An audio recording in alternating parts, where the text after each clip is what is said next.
안녕하십니까. 상권 분석 현장에서 박균우입니다.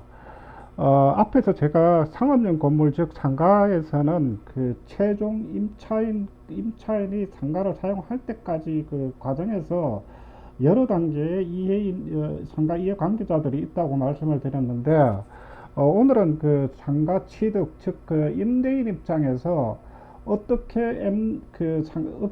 그 임차인을 유치를 했었을 때 가장 그 이익이 높을 것인지, 임대인 입장에서 상가 임대 구성에 대한 부분들을 그 말씀을 드려 보겠습니다. 상가 취득을 하게 되면은 그 모두 그 상가 취득을 할 때 목적들이 다 같다고 생각할지 모르지만 실질적으로 상가 취득을 하는 그런 목적 자체는 다 다릅니다. 첫 번째는 시세 차익이 목적인 경우입니다. 뭐 잘 아시다시피 2015년도 이후에는 그 저금리 시대가 오랫동안 지속이 되어서 그 상업용 부동산들도 뭐 임대 수익률 자체는 뭐 2, 3%밖에 안 됐지만은 불과해가 몇 개월 사이에 2, 30%가 상승하거나 이런 경우들입니다. 이런 경우는 주로 이제 그 임대인들이 이제 취득에 대한 목적 자체는 그 시세 차익을 목적으로 하는 경우입니다. 그렇기 때문에 임대 수익률 자체는 그렇게 연연하지 않습니다. 그러다 보니까 이제 그 상가에서 그 임차인을 유치하는 경우에도 임대 수익률을 높이는 것보다는 오히려 가치를 높이기 위해서 이름이 잘 알려진 그런 브랜드들을 유치를 하기를 이제 희망합니다. 그렇다 보니까 실제로 TV나 그리고 그 여러 가지 부분들의 노출이 많이 되는 브랜드를 이제 선호를 하게 됩니다.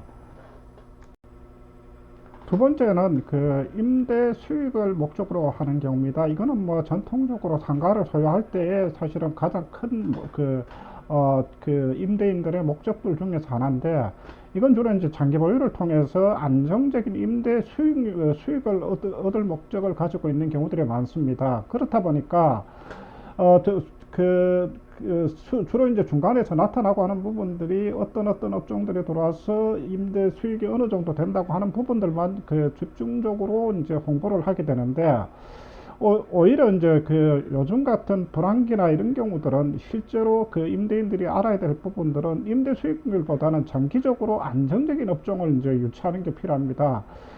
그러다 보니까 실제로 상가 임대인들 자체도 이제 내 상가의 어떤 업종들이 안정적일 건가, 상권과 그리고 업종의 궁합들에 대한, 그리고 적정한 임대료에 대한 부분들을 잘 알고 있어야 됩니다. 실제로 이제 임대 수익을 너무 연연하다 보면은 만약에 이제 한 번 들어와서 그 임대가가 너무 높다 보니까 한 번에 공실이 되고 나면 그 이후에는 장기 공실이 되는 경우들이 많습니다. 그렇기 때문에 오히려 임대 수익률보다는 안정적인 업종이 어떤 것인지에 대한 부분들을 이제 좀 더 그 면밀하게 검토를 할 필요가 있습니다.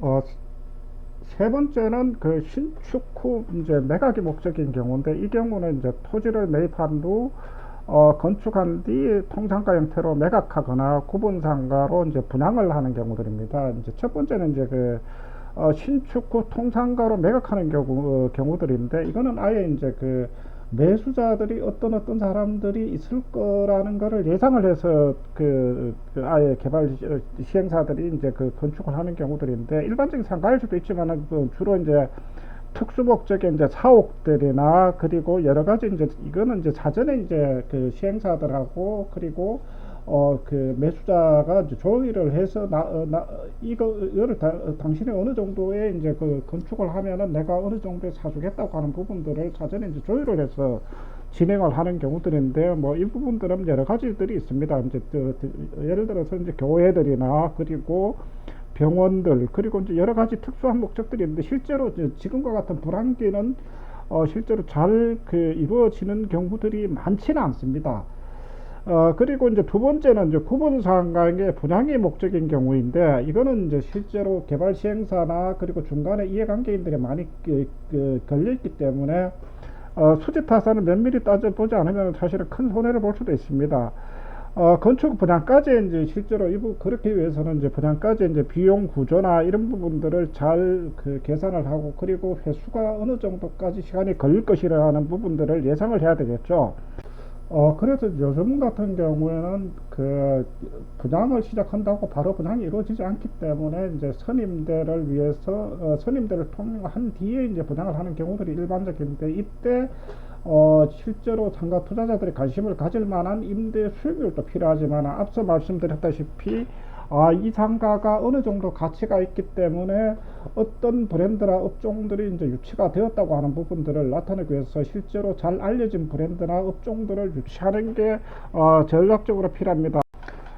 그래서 특히 이제 염두에 선임대 할 때 염두에 둬야 될 부분들은 임대 수익률뿐만 아니라 잘 알려진 브랜드와 이제 업종들, 그리고 이제 사실은 이제 더 중요한 부분들은 앞으로 이 상가들이 활성화되기 위해서는 적정한 임대료 수준에 대한 부분들을 상가 시행사들이 잘 인식을 하고 실제로 선임대에 나서야 나중에 이제 상가 투자자들한테도 이제 어쨌든 비난을 받지를 않는 그런 소재들이 있습니다. 물론 뭐 이 부분들 아예 이제 무시하고 하는 경우도 있지만, 이 부분들은 뭐 어, 그, 그, 시행사들이 잘 염두에 둘 필요는 있습니다. 네, 네 번째는 회사의 이제 사옥들이나 그리고 병원들 그리고 저 종교시설들, 그리고 보면은 이제 종친회나 그리고 재단법인들이나 이런 기타 단체들에서 이제 주로 이제 취득하는 경우들, 이건 결국은 이제 어쨌든 취득 목적 자체는 이제 본래 목적을 위해서 취득을 하게 됩니다. 그렇지만은 이제 얼마나 많은 공간을 본래 목적을 위해서 사용을 하는지는 좀 따져볼 필요가 있는데, 예를 들어서 본래 목적을 위해서 90%를 사용하고 10%의 이제 자투리 공간을 임대하는 경우들이 있고, 반대로 이제 90%를 대관 사업이나 임대 목적으로 사용하고, 그리고 나머지 10%를 이제 본래 목적으로 사용하는 경우들입니다. 90%를 이제 본래 목적으로 사용하고 10%를 임대를 하는 경우들인데, 이 경우는 주로 보면은 이제 회사나 단체 관리팀에서 이제 관리를 하는데, 통상 이 경우에 자신들의 어떤 성과나 이런 부분을 나타내기 위해서 간혹 터무니없는 임대료를 요구를 합니다. 과거에 저희도 종로 쪽에 있었던 모 공공기관의 1층에 위치한 커피숍의 이제 임대료 조정을 위한 상권조사 용역을 의뢰받았던 적이 있습니다.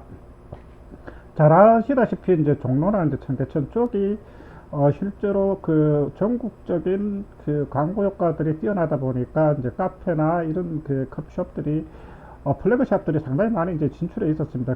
그렇기 때문에 임대료 자체도 수익이 전혀 나지 않거나 혹 간혹 이제 마이너스가 나더라도 뭐 이제 브랜드 본사에서 무작위를 원했던 경우들인데, 그러나 이제 이 경우는 이 업체가 이 공공기관 같은 경우는 방문자도 많고 그리고 근무자들이 많아서, 그리고 커피숍 이외에는 실제로 임대하고 하는 부분들이 거의 없었습니다. 그렇다면은 이 경우는 뭐 임대료를 더 받는다고 해서 크게 나아질 것도 없고 하는 이제 한 상황이라면은, 오히려 방문자나 그리고 직원들을 위한 공공 복리적인 차원에서 커피숍 커피값 자체를 이제 할인받거나 다른 주변 시세보다 싸게 하는 부분들이 훨씬 더 이익이라는 판단에서 관리팀에 이제 그런 보고서를 제출을 해서 결국은 임대료 자체도 일부 소폭 조정하는 선에서 이제 마무리 지었던 그런 경험들이 있습니다. 그렇기 때문에 이런 본래 목적을 강한 기업이나 공공기관 그리고 단체 같은 경우는 굳이 임대료를 올리지 않더라도 이런 효과를 달성할 수 있지 않겠나 싶은 생각이 듭니다. 그리고 이제 두 번째는 주로 이제 90%를 오히려 이제 대관 사업이나 임대를 통해서 단체나 그리고 이제 건물주들의 운영하고 하는 운영비를 조달하는 경우들입니다. 예를 들어 가장 많이 이제 일반적인 게 종친회나 뭐 경제단체 그리고 재단법인 뭐 이런 경우들이 사실은 상당히 많습니다. 상당히 많은데, 공간 임차나 주로 이제 사업적인 부분들이 이제 대관 사업을 많이 합니다. 하는데, 그러나 이제 여기서 관리하고 하는 그 측면, 관리하는 쪽에서는 이제 관리적인 기법들이 많지 않기 때문에 업종이나 브랜드에 대한 지식들이 되게 없습니다. 그렇다 보니까 가능하면 임대료만 높으면은 좋다고 생각하기가 쉬운데, 오히려 이제 이런 경우에는 첫 번째 따져봐야 될 부분들이 이제 물론 그 10%만 본래 목적으로 사용하지만 그 본래 목적으로 사용하는 단체나 그 업체의 어쨌든 그 사업 목적들하고 이제 맞을 것인지 이런 부분들이 우선적으로 검토가 돼야 되겠죠. 사실은 전혀 관계없는 그 유해 업종들이나 이런 게 들어오면 오히려 그 업체 자체의 이제 이미지 자체도 망가질 수가 있기 때문에 그런 부분들을 따져봐야 될 테고, 그리고 두 번째는 적정한 임대료 수준인데, 사실은 이제 높은 임대료 받으면 좋겠지만은, 지금 결국은 이제 상가 임대차 보호법이나 이런 부분들이 적용이 됐기 때문에 한 번 들어오면은 일정 기간 동안 퇴거나 이런 부분들을 요구할 수가 없습니다. 그렇기 때문에 적정한 임대료를 적정한 임대료를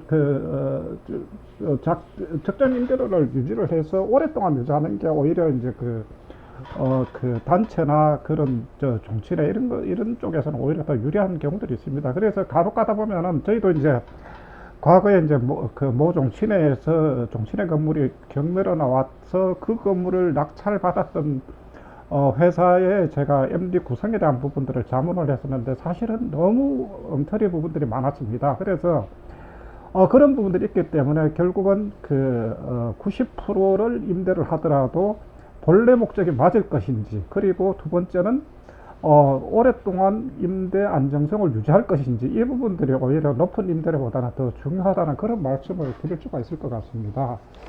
오늘은 상가 임대인 입장에서 MD